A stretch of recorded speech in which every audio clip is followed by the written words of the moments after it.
What's the most disturbing thing someone has casually mentioned to you? Like, comment, and subscribe. One of my best friends was in an abusive relationship early in our friendship.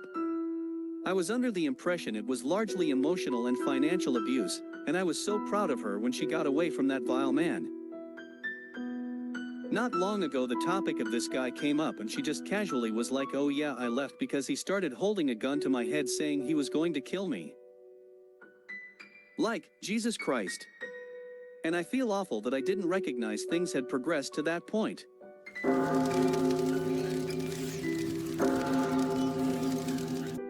As a teenager, I was having a sleepover with a new friend.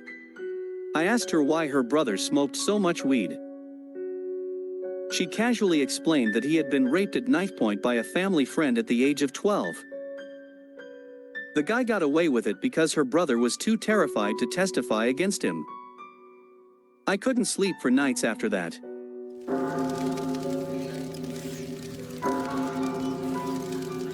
I knew my coworker was divorced, and she finally mentioned that they divorced because he had an affair with their daughter, who was a minor at the time.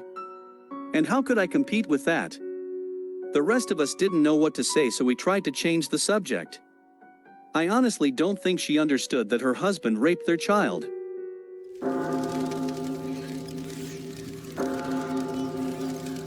I work at a hospital as a CNA, and I was a sitter for this one patient who was impulsive and would try to climb out of bed constantly. He was older with dementia.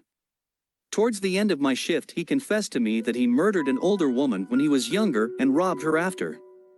She had cash she hid under her mattress, and he stole it all. He told me he'd kept that a secret his whole life.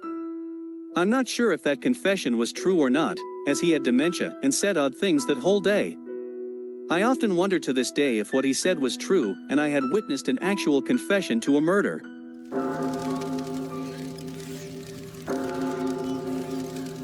Back when I was a teen working a factory job, I was the new guy and sitting at lunch with these guys who just happened to casually mention how they were planning to gang rape one of the girls from the office and asked if I wanted in on that. It was way fucked up if they were even joking, but they kept on about it, and details, and I truly believed they were serious about going through with it. The even more insane thing is, my dad worked in that office. They knew exactly who I was, it's how I got the job. And that girl worked for my dad. And they still fucking went on about it. Of course I told him, and of course, they didn't work there anymore after that.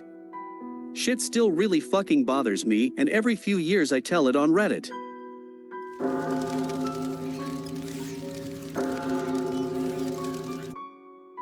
I had an older gentleman who moved into my complex who hit on me every time I went to get my mail.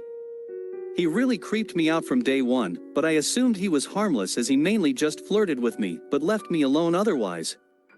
The last interaction I had with him, he followed me back to my front porch, which was abnormal because he usually only spoke to me at the mailbox. He began telling me how he was setting out cat food cans with rat poison to kill the stray cats in the complex, and I said that's upsetting, I hope that isn't true. To which he responded that he didn't see many men coming to my apartment, and how easy it is for him to hide in the woods where no one can see him. I began backing away slowly, and he laughed and kept talking about how good of a hunter he was. I interrupted him saying my phone was ringing, and went inside locking the door behind me. I spent that night at a friend's and thankfully my lease was up within a month and a half, so I moved the hell out of there. The weird part was I never physically saw him again, but I get the feeling he was watching me.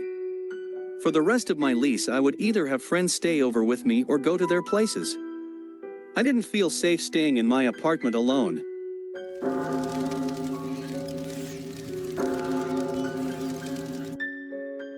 Not really disturbing, but it was kinda weird to me. My neighbor once called me aside from my family, during my birthday, and told me you and your family are gonna die a gruesome death because of your brother. Being homosexual is a sin, and I know you know that. Jesus does not accept that. My brother came out as gay at the time. That lady was never invited, and we weren't even Christian.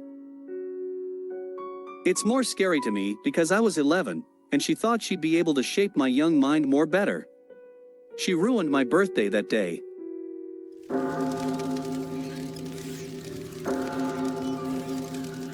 Not sexual creepy, but still disturbing to me. When I was 11, I was at a church picnic function. The leader of the activity started telling us true religious stories. I have never forgotten one story and it still scares me. She stated that one night she woke up to something messing with her uncovered feet. She looked to the end of the bed and saw a demon pulling her off the bed towards him. She said she screamed and her husband woke up and saw it too. They supposedly prayed and it went away, but she knew it was still waiting for the opportunity to drag her to hell. WTF. It scared me so bad that I still can't sleep with my feet uncovered no matter how hot it is. I know that it was not real, but the fear is still there. It is funny how silly things can affect you and follow you through life. I think she just got off scaring kids, which is even scarier since she was a youth leader. She left the church months later after her affair with another parishioner was found out.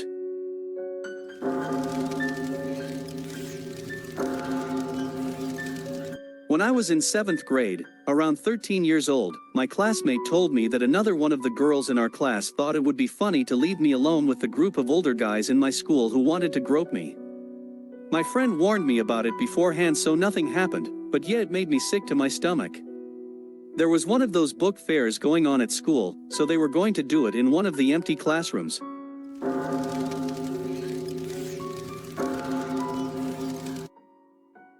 Thanks for watching. Be sure to subscribe for more videos like these in the near future. Until next time, this is Nick Castle. Have a great day/night.